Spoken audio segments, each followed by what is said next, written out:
여러분, 혹시 액체를 섞을 때 그 위 공기 중에서 어떤 일이 벌어질지 예측하는 일종의 완벽한 규칙이 있다는 거 아세요? 오늘은 바로 그 규칙, 라우레 법칙에 대해 알아보고 또 그 이면에 숨겨진 아주 흥미로운 형식까지 샅샅이 파헤쳐 보겠습니다. 되게 간단한 질문 같죠? 근데 이 질문에 대한 답안에 액체에 보이지 않는 힘, 바로 증기압의 비밀이 숨어 있습니다. 자, 지금부터 그 문을 한번 같이 열어보죠. 네, 오늘 우리가 함께 떠나볼 여정은 이렇습니다. 먼저 친숙한 설탕물의 작은 비밀에서 시작해서요. 이걸로 어떻게 분자 무게를 재는지 알아보고 완벽한 이상용액의 세계를 거쳐서 예측을 벗어나는 현실용액의 반전까지 함께 탐험해 볼게요. 자, 그럼 첫 번째 이야기부터 시작해 볼까요? 아주 친숙한 장면이죠. 순수한 물에 설탕처럼 증발하지 않는 물질을 녹이는 경우 여기서부터 바로 라우레 법칙이 등장합니다.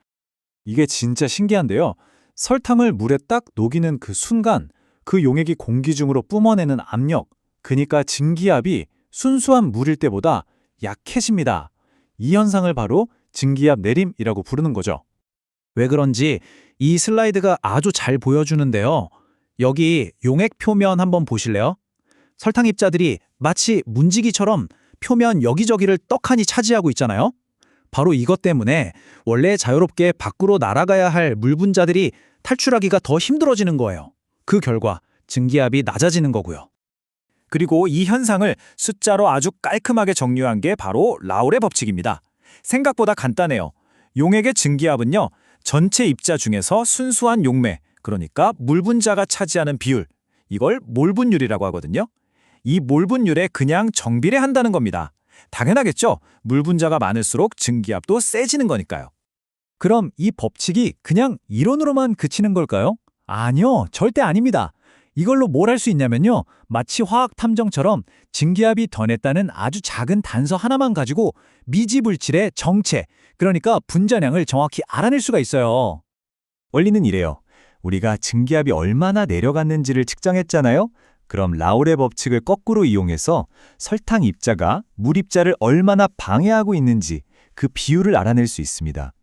그리고 우리가 넣어준 설탕의 총 무게를 이 입자의 개수로 나눠주면 마법처럼 설탕 분자 하나당 무게, 즉 몰질량이 딱 계산되는 거죠. 그렇게 계산해서 나온 값이 바로 342.3g/몰입니다. 한번 생각해 보세요. 우리 눈에 보이지도 않는 분자의 무게를 단지 압력계 눈금이 얼마나 변했는지만으로 알아낸 거예요. 정말 대단하지 않나요? 자, 지금까지는 설탕처럼 한쪽은 가만히 있고 물만 증발하는 좀 쉬운 상황이었죠? 이제부터 이야기를 한 단계 더 업그레이드 해보겠습니다. 만약에 두 액체 모두가 서로 증발하려고 한다면 과연 어떤 일이 벌어질까요? 바로 이 질문에 답하기 위해서 과학자들이 이상용액이라는 아주 완벽한 모델을 만들어냈습니다. 이상용액이라는 건요, 아주 질서정연한 세상을 상상하시면 돼요. A라는 액체와 B라는 액체가 서로에게 아무런 영향을 안 주는 것처럼 각자 독립적으로 라우레 법칙을 따르는 거죠. 그래서 전체 압력은 그냥 A의 압력이랑 B의 압력을 단순하게 더하면 끝입니다. 이렇게 법칙을 완벽하게 따르는 말 그대로 이상적인 가상의 용액을 이상용액이라고 하는 겁니다. 그럼 현실에서 어떤 용액이 이렇게 이상적인 행동을 보일까요?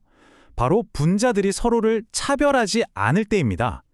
무슨 말이냐면 A 분자가 옆에 있는 B 분자를 끌어당기는 힘이나 원래 자기 친구인 A 분자를 당기는 힘이 거의 똑같을 때죠.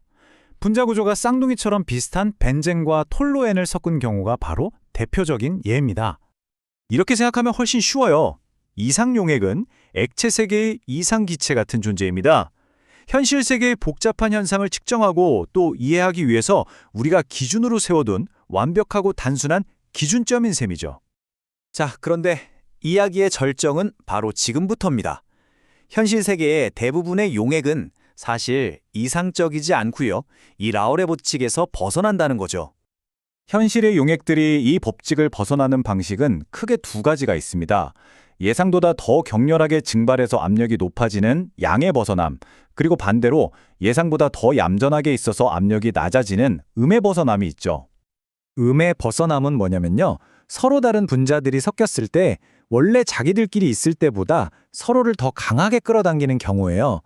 예를 들어 아세톤과 물을 섞으면 새로운 수소 결합이 생기면서 서로를 더 꽉 붙잡거든요.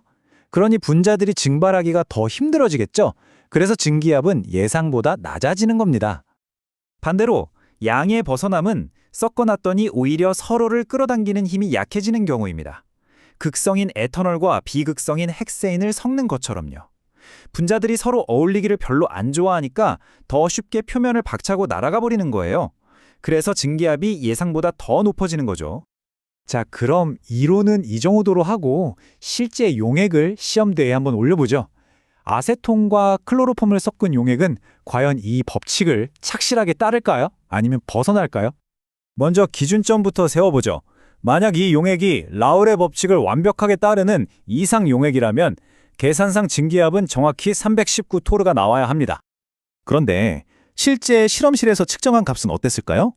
턱없이 낮은 260토르였습니다. 예측과 현실 사이에 꽤 큰 차이가 벌어진 거죠. 보시는 것처럼 이론적인 예측치와 실제 측정값 사이에 이렇게 뚜렷한 격차가 있습니다. 이 차이가 도대체 무엇을 의미하는 걸까요? 결론은 명확합니다. 이 용액은 바로 음의 벗어남을 보이는 비이상 용액인 거죠. 실제 압력이 예측보다 낮다는 건 아세톤과 클로로폼 분자들이 섞였을 때 오히려 서로를 더 강하게 붙잡아서 증발하기 어렵게 만든다는 아주 강력한 증거가 되는 겁니다. 그럼 이제 마지막으로 정리를 해보겠습니다. 이런 생각이 들 수 있어요. 어차피 현실은 이 법칙과 다른데 왜 우리는 굳이 이 이상적인 법칙을 배우는 걸까요? 바로 이 때문입니다. 이상적인 법칙은요, 현실이 그 기준에서 얼마나 그리고 왜 벗어나는지를 분석하게 해주는 아주 강력한 기준점이 되어줍니다. 이 완벽한 규칙이 있기에 우리는 비로소 현실 세계의 그 복잡하고 아름다운 상호작용을 더 깊이 이해할 수 있게 되는 것이죠.